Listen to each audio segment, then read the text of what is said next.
Welcome to the Innovation Ecosystem Podcast, where we interview remarkable and thought-provoking guests from the worlds of business, academia, sports, science, and the arts. We firmly believe that while innovation is simple, it is not easy. It requires an open mind. It requires cognitive diversity. It requires curiosity, which is why on this podcast, we explore the subjects of innovation and change from multiple perspectives. We look at topics through different lenses. We hear about how small I innovations can compound over time. We show you how you can exercise your innovation muscles and make you and your organisation more innovative and better able to respond to change. With your host, Mark Bidwell. Hello, this is Mark Bidwell. Welcome to the first episode in Season 5 of the Innovation Ecosystem Podcast. Now, let me start by saying how fascinating it has been preparing for this upcoming season. I've met some extraordinary people, getting to know them and their work in some detail, and as always, have learned a huge amount from this process. And as you heard in our new jingle, we continue to interview remarkable and thought-provoking guests from different fields, each of whom brings a very fresh perspective on the topics of innovation, leadership, and change. Now, our first guest is Ed Hess, who's author and Darden Graduate Business School professor. Now, I first heard or came across Ed's work when I was listening to an interview he did with a friend of mine, Shane Parrish, who's founder of Farnham Street. And it was just after Ed's book, Learn or Die, had come out. And at that point, this podcast was only an idea in my mind. But I remember thinking how much I would love to meet Ed to learn more about him and his work. And now, almost 4 years later, I'm delighted to have Ed kick off this 5th season on the Innovation Ecosystem Podcast. Now, we've talked many times before about innovation being adaptation and how can we as individuals and organizations adapt to create differentiation from our competitors. And the role of learning in this process is central to Ed's work. And the title of one of his books, which I referred to earlier, Learn or Die, pretty much says it all. And in his latest book, he researches how the advent of the next machine age changes how we need to adapt. And Ed goes so far as to say, learning is a fundamental behavior at this time in our evolutionary period. That is the key adaptive skill that every human being needs to be better at.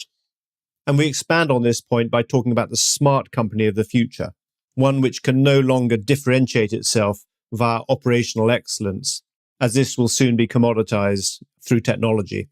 And instead, the smart company must differentiate through innovation. And we discuss how Ed sees companies make this happen. Now, for those of you who are regular listeners, you know that I ask the same 3 questions of all my guests at the end of each interview.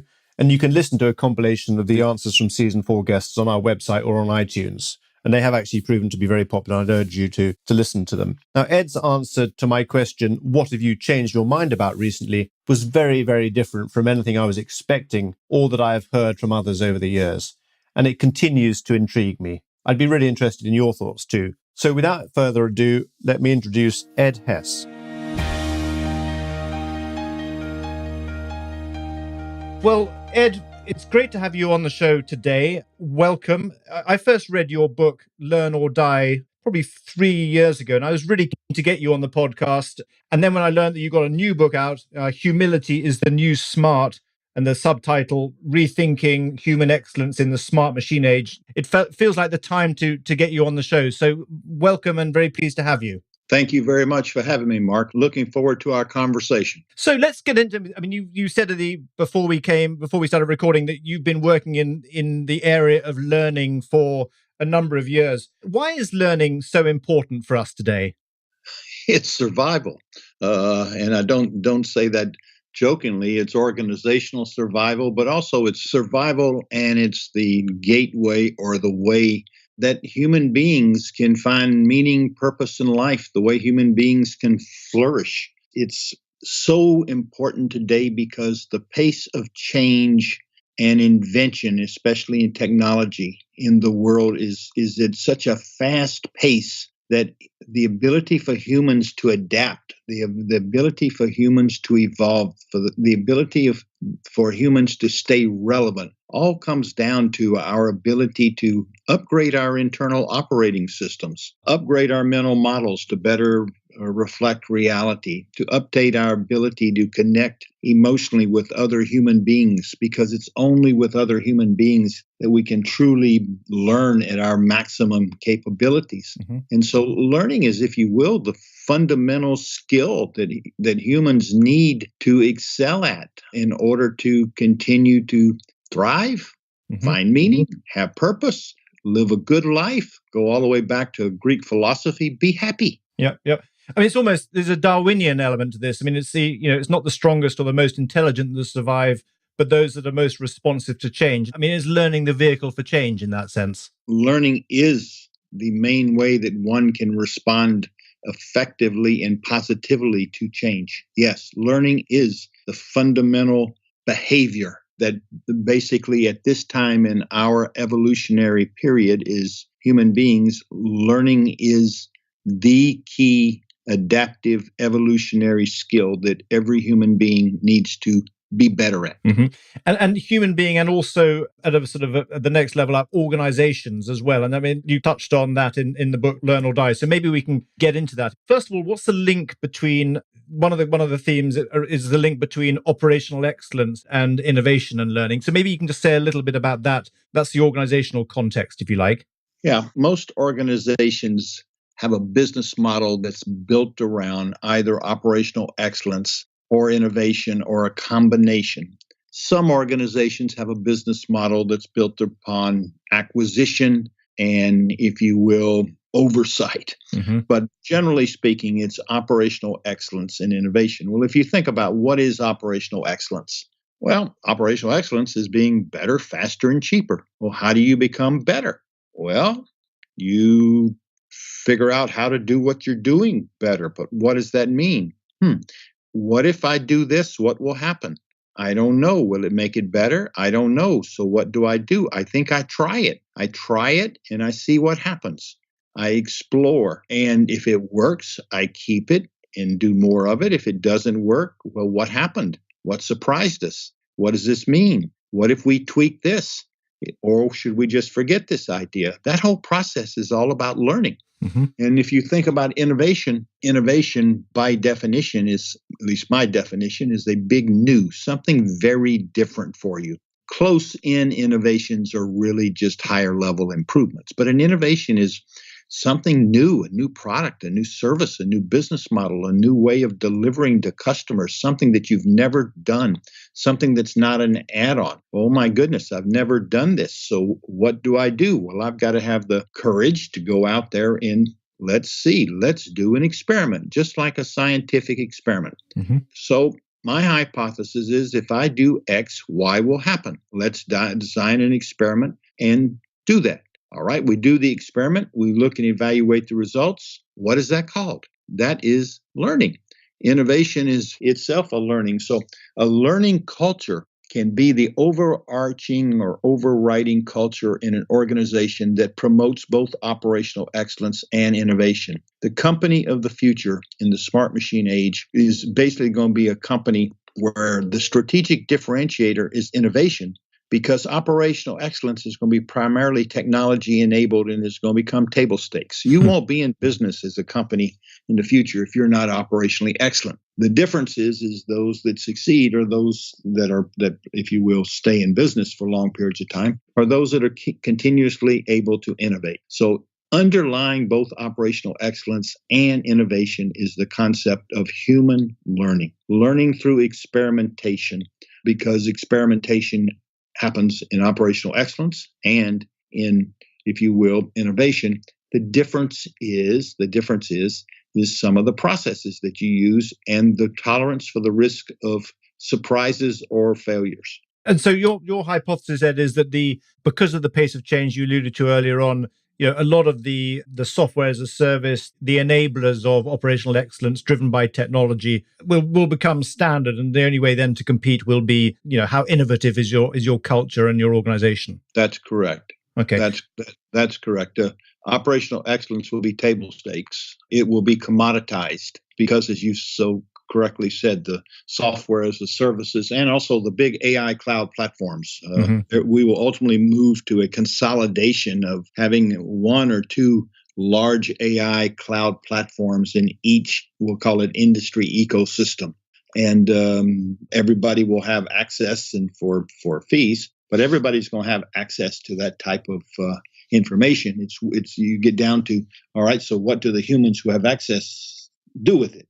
Then that's where the human capability comes in. And whether you call it imagination, creativity, or innovation, it's all that exploration and discovery stuff. Yeah. Let's dive into Bridgewater, which was one of the great case studies that was written in the book. Obviously, Dalio has come out with a book about his principles subsequent to your book. But I mean, Bridgewater is a remarkable organization on a number of counts. And I think you're one of the few people who were able to have access, sort of unfettered access to this organization to understand what does it actually look like in practice, because they use a lot of technology as well as the human behaviors required in order to, I suppose, to sort of to get the results they've got. So a long intro. Maybe for those who don't know about Bridgewater, can you just tell a brief story of what they do and what you discovered when you spent your time with them? Bridgewater Associates is the largest hedge fund in the world.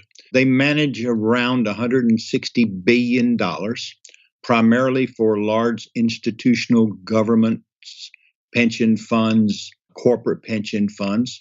And they are very successful. Probably out of the last 28 years, they've been, a highest performer in the hedge fund industry for 24, 25 of those years. And they have a very unique culture. And I was attracted to Bridgewater. And the reason that I wanted to get inside Bridgewater is that my intuition was that Bridgewater, more than any company I had found up until that point, and it is still the case, Bridgewater confronted the two big inhibitors of learning, which are ego and fear. Bridgewater designed an internal system that was designed to mitigate ego and to mitigate fear. And how they did that, I found fascinating as to how they were able to maintain over long periods, years and years, decades, maintain a system that was so, if you will, rigorous, to which people were able to come into their system, and if they liked the system, to individually transform themselves. And so Bridgewater, if you will, was the most advanced learning organization that I came across. And that's why I wanted to get inside and really understand how they did what they did. And it was a fascinating learning experience. And, I'm grateful that Ray Dalio, the founder, and I don't know what reason in our talks, something clicked with him that he said, come on in. But what was real interesting, Mark, he said, there is one condition. And I said, okay, let me see if I can agree to that. He said, you can only come in if you agree to do all of the work, including take the test and be graded, all the work that a new employee does before they come in. And I said, what does that mean? He said, well, there'll be, in effect, lots of hours of watching films, taking tests, reading materials, et cetera, et cetera. And there was, I don't remember the exact number of days, but it was 3-4 days of work. And I said, yes, I would do that. And that was sort of also interesting because he was smart enough to know that one cannot understand that system if one doesn't have some experience. And that's not a lot, 3 or 4 days, some experience in living it and seeing it. And so I watched lots of films, engaged in lots of interactive tools. I wanted to go explore and see what was there. Were they really accomplishing what they said they were accomplishing personally? And it's not for everyone, that culture. Having read about it, I've often wondered whether I personally could exist, not from an intellectual perspective in that kind of space, but from an emotional perspective, because it is all based on radical transparency and radical truth. I mean, how did you feel about it? I mean, what was in the back of your mind about, is this such a unique organization, or is there stuff in here that could actually apply into broader industries that perhaps don't have the margins, that don't have the market share, that don't have the success that Bridgewater has had? That's a good question. The Bridgewater culture is transport and processes are totally transportable into any other company, except, if you will, the two the things that give people pause. That's the radical transparency. Many companies or people are not comfortable with having everything filmed, every meeting filmed, every conversation filmed, and everybody having access to that. And then the complete openness of everyone's grading of behaviors and how people are graded by other people. The time I was doing it, Bridgewater measured, I believe it was 77 behaviors. And, and everybody had a baseball card with everything, a summary of what they were good at, what they were not good at, their strengths, their weaknesses, how they did on certain tests, standardized tests. And that was public knowledge so that you knew your teammates what their weaknesses were so that you could cover for them and you could put teams together that didn't have the same weaknesses, that you had people with diverse skills. That's the part of the culture that most people that I've talked to, most students that I've taught, find, if you will, challenging or difficult. When you put that on the side, just take that off the table, Mark, for a moment and look for the basics of how they run meetings, how they try to think, how they listen to each other, how they stress test their beliefs, how they collaborate, how supportive they are of each other emotionally, how caring that organization is. They have created an environment for those who choose to be part of it, that it's a psychologically safe environment, that people are able to grow professionally, and that people are able to become better thinkers, better listeners, much more emotionally intelligent and know how to manage their emotions. And the foundations that they use are based in science and go back really to the great philosophies, of the Eastern and Western philosophies. A lot of what Ray built was based on his personal experience with meditation. So is some of Bridgewater, or is a lot of Bridgewater, transferable? Yes. In my Humility is the New Spark book, which you referred to, in that book, I focused on the cultures and behaviors and processes at Google, at Pixar Animated Studios, and I looked again at W.L. Gore, IDEO, also at the United States Navy SEALs, the Special Operations Forces. And what was fascinating is if you put the Bridgewater processes, forget radical transparency, if you put the Bridgewater thinking processes, management processes, collaboration processes, and processes vis-a-vis for being humble, humility, open-minded, stress testing, permission to speak freely, complete candor, seek the truth, and idea meritocracy. All of those organizations had innovation cultures or operational cultures built around the same fundamental principles. And so there was commonality of the basic principles and commonality of the basic processes. The exception was the radical transparency part. Candor, if you will, radical candor in the search for truth was just the same really at Google as it is at Bridgewater. The big difference in Google even has said publicly, our culture is pretty similar to Bridgewater.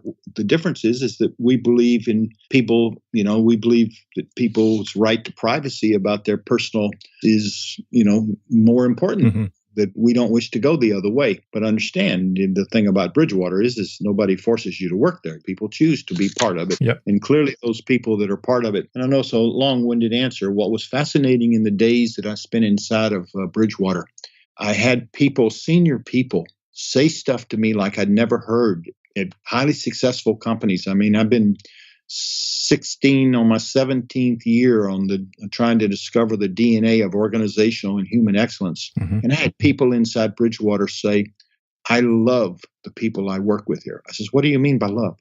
He says, I truly love them. Like they're like my family. And I said, why? He says, and a guy said this, and then a woman independently said, because there is no greater love than caring enough about somebody that you help them be better. And we all help each other be better here.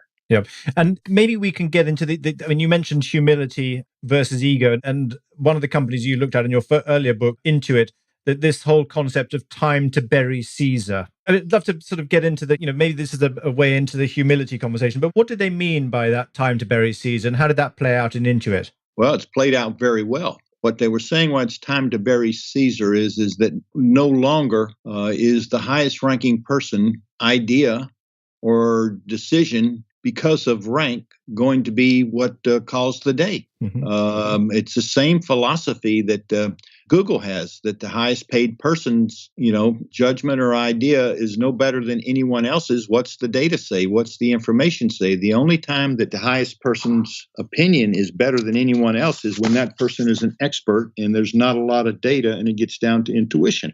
And so it's the devaluation of hierarchy and the empowerment of people to learn, if you will, to create an idea meritocracy. The best idea with the best data wins, not whose idea. Mm-hmm. And you get to the best idea by having permission to speak freely, by being in a psychologically safe environment, by empowering people to do rapid experiments that are low risk and financially cheap. That's what Intuit was basically. Intuit basically in many ways was trying to create a culture where people had the courage to try, the courage to innovate, the courage to experiment. The same type of culture, if you will, that Google has, that Pixar has, that IDEO has, that W.L. Gore has, and there's others. But it had to say, it was a good way of saying to all the employees that the CEO says, I am no longer the all-knowing, supreme decision maker.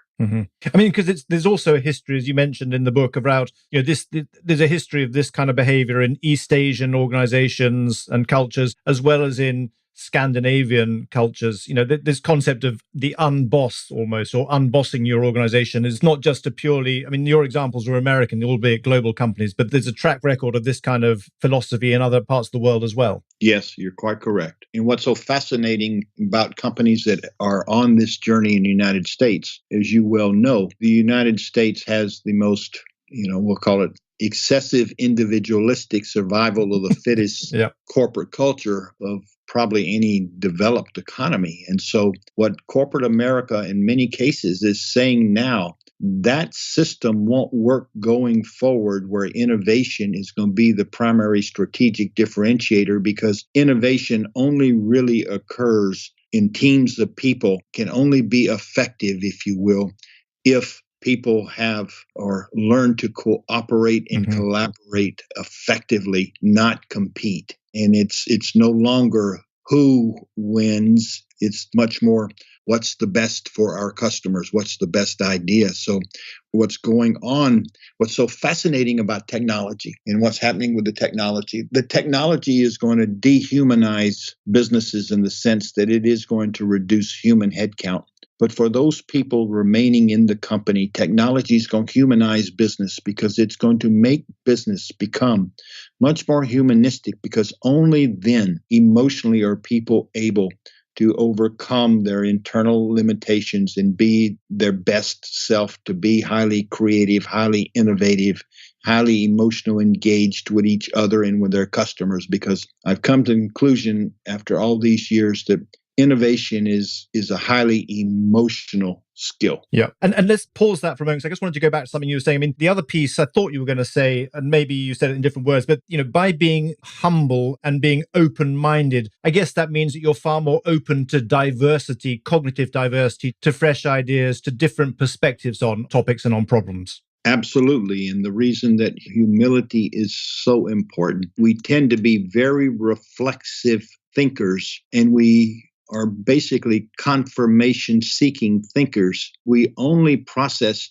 in our brain usually information which confirms what we already believe, our mental models. So we go through life, once we reach adulthood, seeking to confirm our mental models and to affirm our ego. And all of that is contrary to what is needed in innovation. And so we have to confront that fact, in which means we have to not define ourselves by what we know. Mm-hmm. The magnitude of our knowledge, we all went through school, and we were told very early on that we were very, very smart. And we were told we were smart because we made the highest grades on tests. We remembered more things, or we put them into better sentences. And the reality in the world today, knowledge has a shelf life of really only 2 to 3 years. And so what you know is no longer that important. What is important is the ability to keep learning. And you can't do that unless you divorce your ego from what you know, unless you basically do not define yourselves by how much you know, but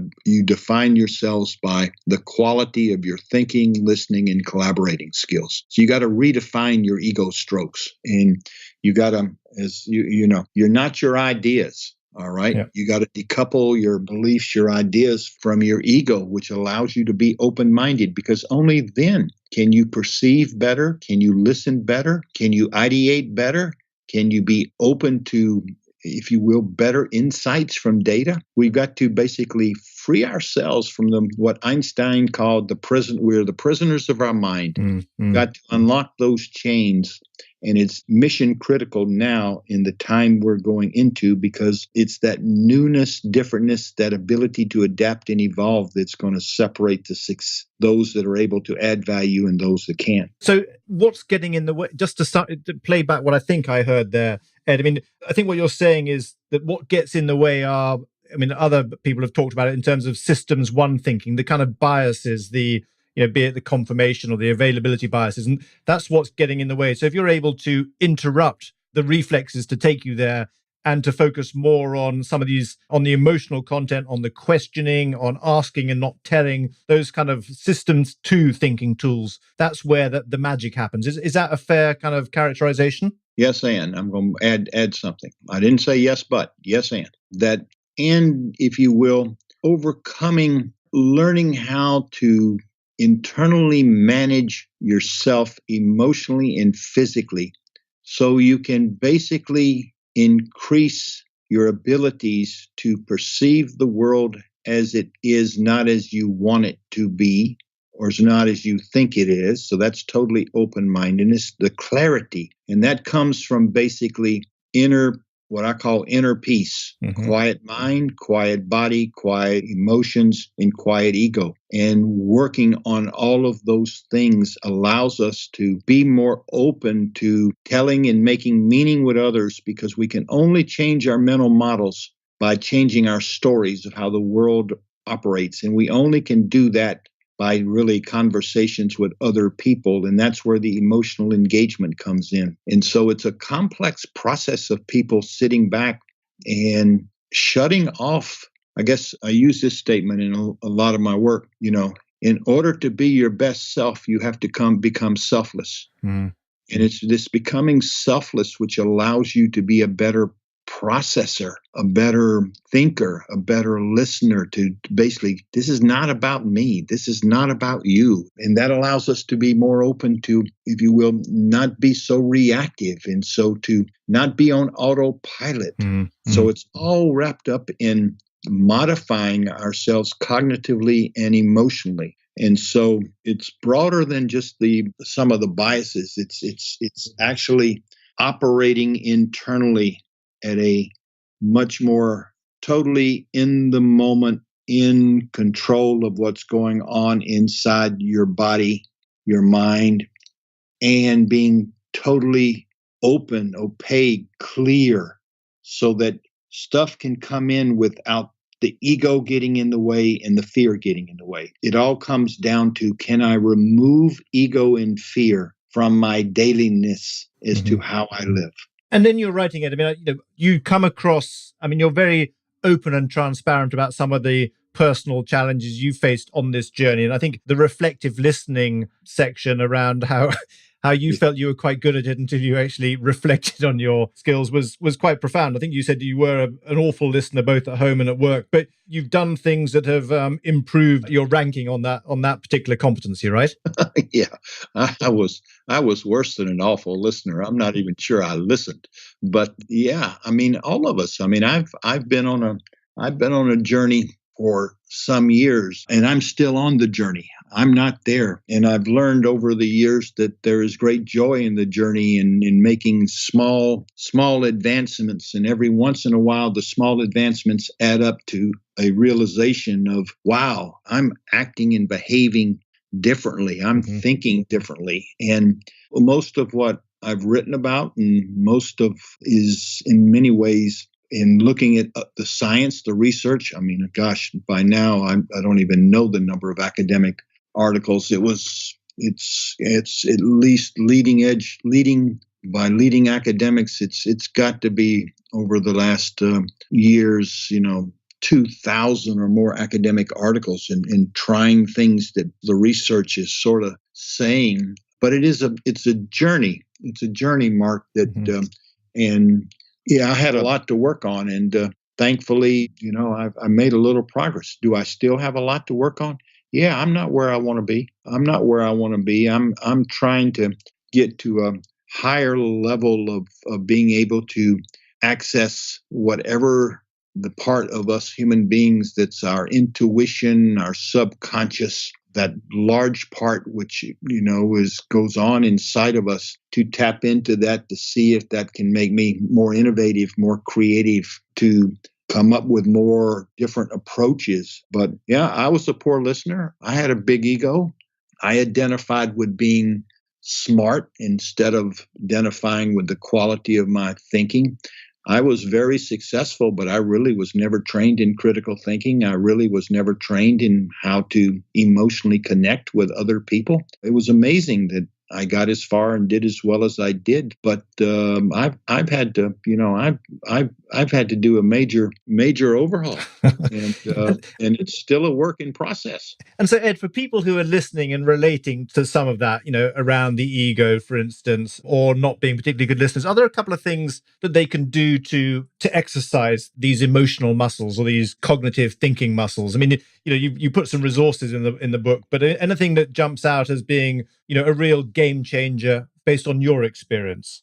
Well, there's two things. Number one, the big game changer is when I changed my attitude about meditation. Many, many years ago, I thought of meditation as, and excuse me, as sort of like a hippie California thing. Yep. But meditation, mindfulness meditation, and in recent history, adding to that loving kindness, compassion meditation. Meditation, probably more than anything, has helped quiet my ego, has helped me be much more attentive and a better at perceiving what is going on, less judgmental. It has allowed me to help me learn that emotions are not necessarily linked to behaviors, that there is choice in that how you deal with emotions. And so meditation has been, at least for me, has played a major role.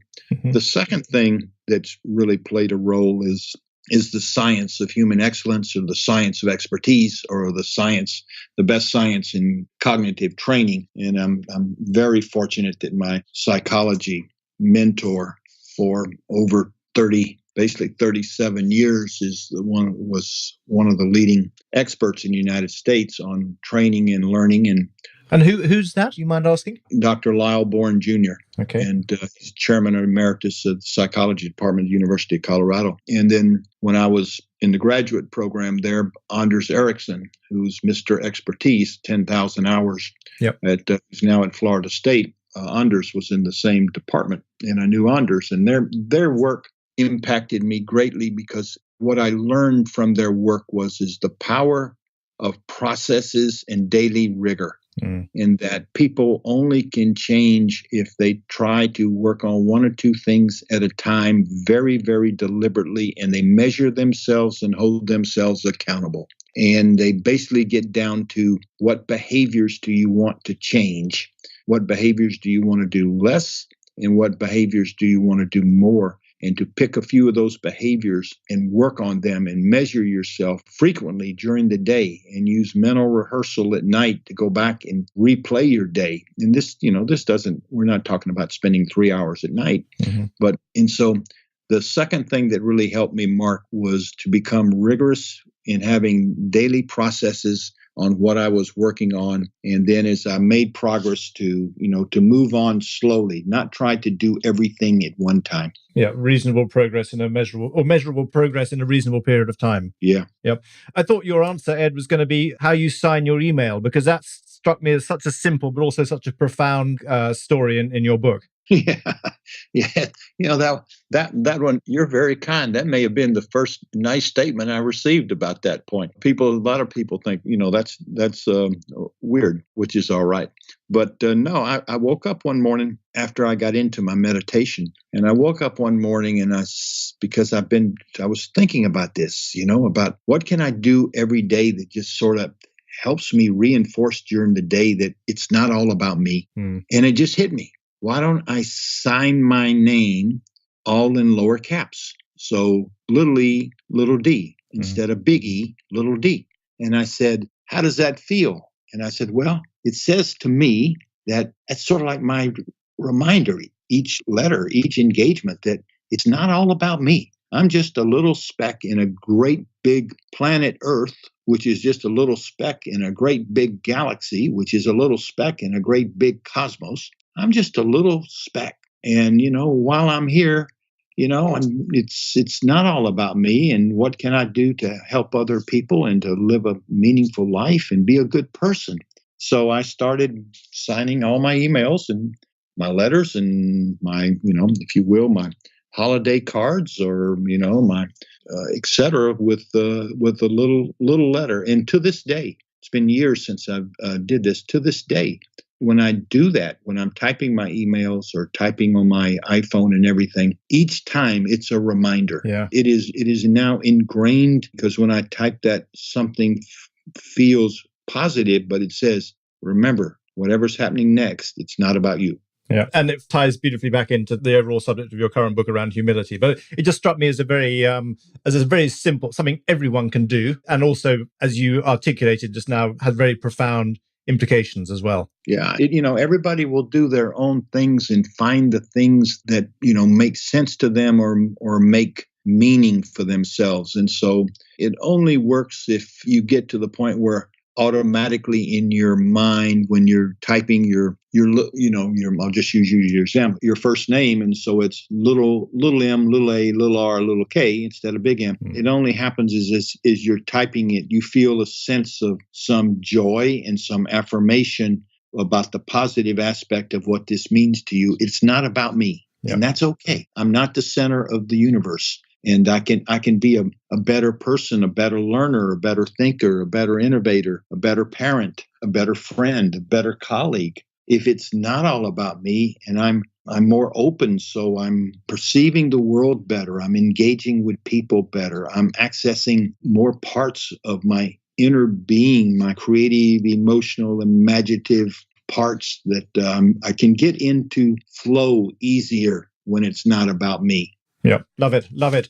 Ed, time is almost out, but we've got time for the 3 questions. And I can't wait to hear your answers to these, because I know that you've given them some thought. And you'll recognize what's behind this first question, because as we discovered the other day when we first met, you're a Charlie Munger fan. And this question came from something that he said a few years ago. A year in which you haven't changed your mind about something important is a wasted year. So what's your answer to the question? What have you changed your mind about recently? Well, I have changed my mind about the possible, and I use the word possible, validity or reality for some people having mystical experiences. Mm-hmm. That's been out there in the cognitive psychology world, and it goes back to William James, all right, at least in the United States, the founder of psychology. I mean, whether you call them mystical, spiritual, religious, whatever experiences, James wrote a long time ago that maybe there was some reality based on his talking to people who said they've experienced these things. And I'm much more into, have been into science, and I sort of have poo-pooed that and never gone deep in it. And the last couple of months, I've gone into the scientific research that began at Harvard and was continued in Maryland, and then research from around the world. And I have changed my mind in the sense that I no longer believe it is made up or necessarily made up or fake or et cetera, that it is, I don't want to say high possibility. Mm-hmm. There's a good possibility that certain people, when they're sharing these types of experiences, this is real. And I was into that research, Mark, and had an amazing experience. I have a close friend who's a senior executive in a major company and also a well-known innovator. Mm-hmm. And we were talking one Sunday morning. We, about at least once a month, spend a couple hours catching up. And he said, and we're very close, so it's very open, very candid. Clearly, I'm trying to make it obscure. Mm-hmm. He says, "Can I share something with you?" And I said, yes. And he shared with me a mystical experience, the first one he ever had. And I said to myself, there's no way in this world this person's going to deceive me or basically try to blow smoke past me. Maybe this happened to him. Maybe all this science that I'm reading, which is into the neuroscience of how it happens, maybe there is something here. So I'm now become more open to that. Maybe there are things that certain humans can access in certain states of consciousness that are different than what most of us can access. As you talk, Ed, thanks for a very open and transparent answer. That wasn't what I was expecting, but it's great. I was one of my previous guests, a guy called Stephen Kotler, who wrote The Rise of Superman and Flow and Bold. Yep. He recommended a guest to me earlier on in the month, and we got into an email, and I was recommending a book called Bone Games, because Stephen's, he's big into sports, and this was all about mystical experiences of extreme sports people. And I had never met anyone who's read this book. He said, oh, well, that was the book that started me on my second career after he recovered from Lyme disease.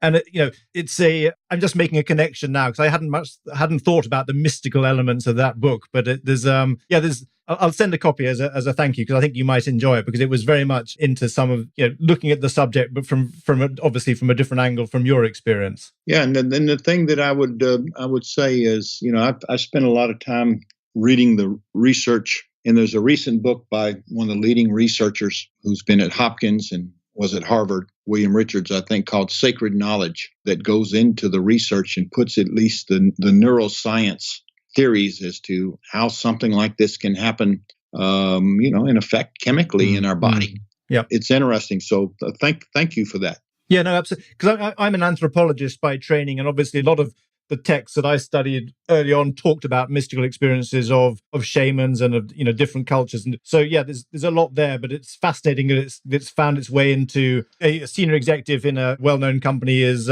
experiencing that, and we're having this conversation. It's not the conversation I was expecting to have, Ed, but we've got to be open to diversity and different perspectives, right? Yes. So the second question: where do you go to get fresh perspectives to stay innovative and creative? Well, I'm an avid reader, and I try to read broadly across the sciences and across. I'm probably my fault is that almost all my reading is nonfiction. I don't read a lot of fiction. I read a little bit of poetry, but I try to read broadly in areas that I don't know. So, I don't know. On average, I probably read 2 books a week at a minimum. Sometimes, if I get into it, I'll read a book in a day. I'm fortunate to have a career that allows me to bunch my teaching time and then to have time for exploration and writing, etc. And how do you decide what you read? Do you have a process to avoid remaining in a sort of an echo chamber or a bubble? How do you avoid that? I spend time each day online. I look at aggregators, and they'll have lists of articles or short videos. And so I'll go through aggregators. I use Twitter that way as an aggregator. I try to follow, we'll call it, people that are thoughtful, that are in fields that I know nothing about, and keep adding. And what I'll do is, if I find somebody that seems to be a leading edge thinker, what I'll go is do the research and see who she or he follows, because that's based on, I'm making an assumption that they will follow people that maybe are thinking differently. And so I'll do matrices of trying to find people that are, okay, who's way out there? Who's into something that I know nothing about? Who's into something that's, that just emotionally may be fascinating, that I can add something to it. And so I do daily, probably, anywhere from 20 to 40 minutes of scanning. And then I'll research certain people and see, what they've got out into the public sphere, and then decide to go down a, direction. And then I'm constantly filtering people out and filtering people in. But I probably spend on average, between my reading new stuff and this, I probably spend on average on trying to be totally going into the unknown for me. I try to spend at least 2 hours every day doing that. Wow. And that's been a habit for a number of years? Yes. And it's taken me to joyous places in, cosmology and, deep physics, and gosh, way back when, before it was even, quote, common. I was into some AI stuff when AI was during the period that it was sort of out of favor. And but I'm also into the cultural stuff and social justice stuff as to a lot of history, trying to learn from history. And so looking why great empires fail, a lot into the commonalities of the 7 great religions of the world. I didn't know a lot about Islam, and so I've studied Islam. I didn't know, I was up on Buddhist philosophy. I didn't know a lot about Confucius. I knew a lot of Greek philosophy, so go study Confucius. So it's trying to basically round out certain areas also. And it's for me, it's learning. It's joyous to go explore, because it just never ceases to amaze me as to how much there's out there that the older I get, the magnitude of my ignorance increases. Wonderful, wonderful. Third and final question. What's been your most significant failure or low? What have you learned from it, and how have you applied that learning? Well, I wrote about this in one of my books. My most significant failure was 3 failures in 1 week that happened to me, and one was much more important than the others. But many, many years ago, this was really probably not quite getting close to 30 years ago. 30 years ago, I walked down, I was living in Washington, D.C. in Georgetown, and I walked down in our townhouse for breakfast. And I don't say this by bragging or anything, I say this out of facetiousness and out of embarrassment. I was a hotshot investment banker at that point in time, and I walked down to breakfast and everything, and my wife, who was a very, very, and still is, very smart professional, looked across the breakfast table at me and said, "We have to talk." I said, "Okay, talk." And she said, "You're not the person I married. You're not here emotionally when you're here. You're just consumed with yourself and consumed with your job. And this is not working for me. And so I want to take a separation." And I'm embarrassed to say this for all your listeners and for you, but this is how sick I was. I looked at her and says, "This is very important. Can we talk about this tonight when I get home? I've got a meeting I need to go to." So the listening, strike one to your reflective listening skills. There was no listening skills, and also strike out emotional intelligence, strike out making somebody feel like that what they were saying was important, and they were talking about something important, one's marriage. And I came home that night, and there was a note on the table, and she was gone.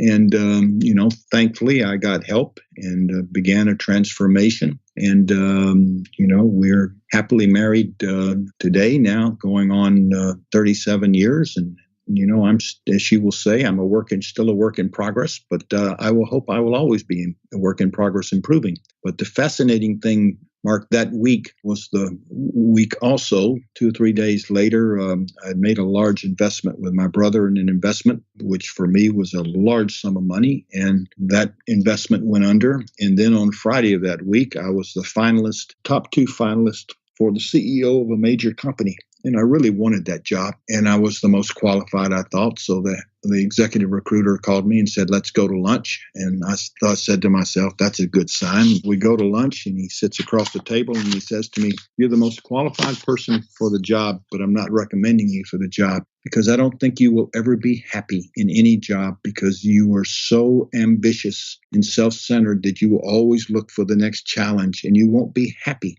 You won't be satisfied." And I looked at him, I said, whoa. So in 1 week, the love of my life. 2, I thought I was pretty shrewd financially. Financially, I lost. And then 3, I was told that basically I was an egocentric workaholic again.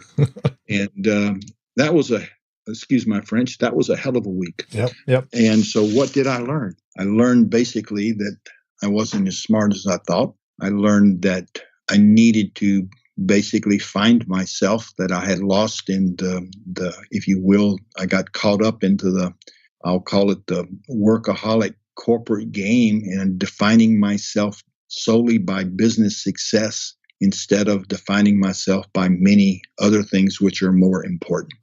I learned that change is hard. I learned that emotionally, the better I got at emotionally connecting, the more rewarding my life was. And also at work, the more emotionally I connected with the people that worked with me and that reported to me, the more I cared about them as a person emotionally, the higher their performance was.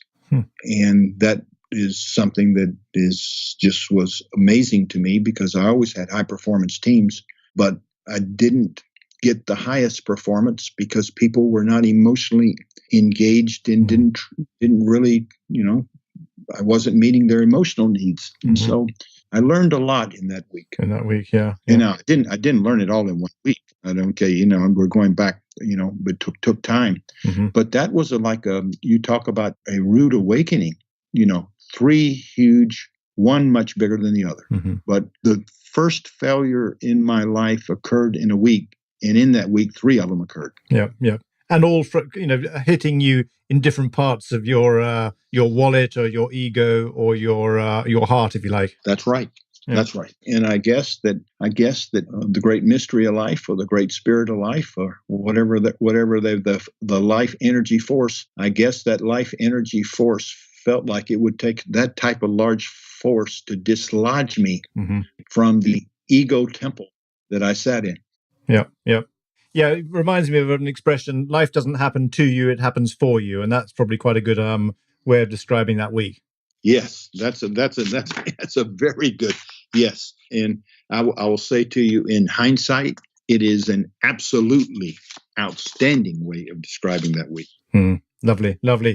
Ed, where can people get in touch with you? Because I'm sure that once they listen, they'll want to, connect with you and your work. What's the best place for them to find you? I'm on LinkedIn. I'm on Twitter. Those are the easiest social media places. Also, my email address is public on the faculty directory at the Darden Business School, the University of Virginia. I'm pretty easily to find. Wonderful. Well, we'll put all that in the show notes. Ed, it was great. I mean, as I said at the beginning, I was really looking forward to, I first came across your work a long time ago, very keen to get you on the show. I'm glad that we've managed to connect and have this conversation. No doubt that that this will resonate with a lot of our listeners. So very, very great thanks for your time today. Thank you for having me, and thank you for being interested in my work, and thank you for engaging conversation and having the courage to take me to places that neither one of us knew where they were going to go.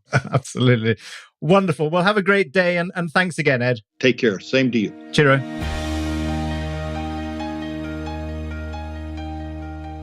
In my intro, I mentioned that Ed and I discussed how smart companies will compete in the new machine age, an era where AI platforms commoditize much of what we today see as operational excellence, one that humanizes organizations in that differentiation only comes via innovation, a new product or a service or a fresh way of delivering to customers.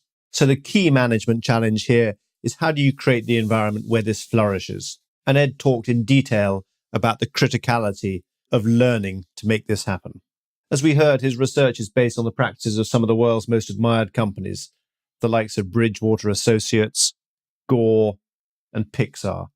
What should be encouraging to us is that what he saw as a common theme in these companies were things that we can make happen in our organizations: being collaborative, humble, open-minded, allowing for stress testing, for people to speak freely in seeking the truth. And these activities are simple, but by no means easy. But there are steps that we can take to make our organizations more innovative. Steps that, in Ed's words, become more about survival. So over to you to help your organization take those first steps.